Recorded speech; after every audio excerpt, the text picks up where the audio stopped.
बिल्कुल WhatsApp messages और जो सोशल मीडिया पे बिना जानकारी के अननोन सोर्सेस से जो मैसेज आते हैं उनसे बचें। बहुत आते हैं, कई बार डॉक्टर्स हॉस्पिटल्स के नाम से आते हैं, कभी किसी अंतर्राष्ट्रीय संस्था के नाम पर आते हैं, उनसे बचना चाहिए। जब तक रिलायबल सोर्स ना हो तब तक आपको ना तो उस मैसेज को आगे बढ़ाना चाहिए और ना उस पर भरोसा करना चाहिए।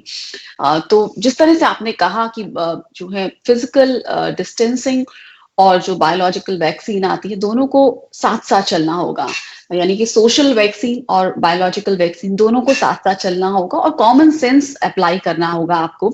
आप पढ़े लिखे हैं तो इस तरह की जो भी जब कहा जा रहा है कि फिजिकल डिस्टेंसिंग रखिए तो रखना चाहिए आपको। जरूरत ना हो तो जिस तरह बार बार ये कहा जाता है घर से ना निकले।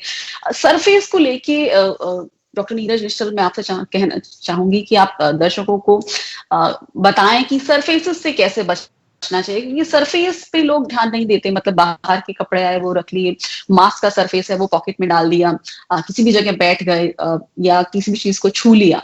तो न सिर्फ मास्क को ढंग से लगाना है बल्कि सरफेसेस से भी बचना है। तो सरफेसेस से बचने को लेकर आप क्या कहना चाहेंगे व्यूअर्स?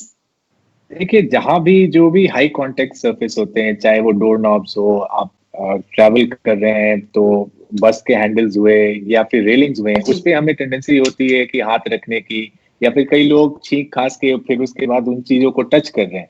तो इसके लिए बहुत जरूरी है कि आप अपनी तरफ से सावधानी बरतें। जो भी ये हाई कांटेक्ट सरफेस होते हैं उनको टच करने के बाद डेफिनेटली आपको अपने हाथ को सैनिटाइज करना है। और ऐसे चीजों को छूने के बाद जो ये अपना डेंजर एरिया होता है, फेस का, नोज, आईज और माउथ का एरिया, इसको कभी टच ना करें। मास्क जो है वो नाक और मुंह कवर करने के लिए, आपके थायराइड ग्लैंड या गर्दन को कवर करने के लिए नहीं है। ये इस पे जी। बहुत ध्यान देने की जरूरत है। और जो हमारी टेंडेंसी होती है बार बार मास्क से फिडल करने का, ये एक डेंजरस तरीका है, क्योंकि जो बाहर का सरफेस है वो इन्फेक्टेड हो सकता है। जब इसको आप फिडल कर रहे हैं तो वो इन्फेक्शन आप अंदर की तरफ ले जा रहे हैं, तो जो मास्क का जो पर्पस है वो डिपीट हो जाएगा। छींकते खांसते वक्त आप मास्क नीचे कर लेते हैं, फिर अगेन उसका जो मास्क का जो पर्पस है, जो दूसरे को इन्फेक्शन न पहुंचे उससे रोकने का जो माध्यम है, वो बिल्कुल। पर्पस भी चला गया।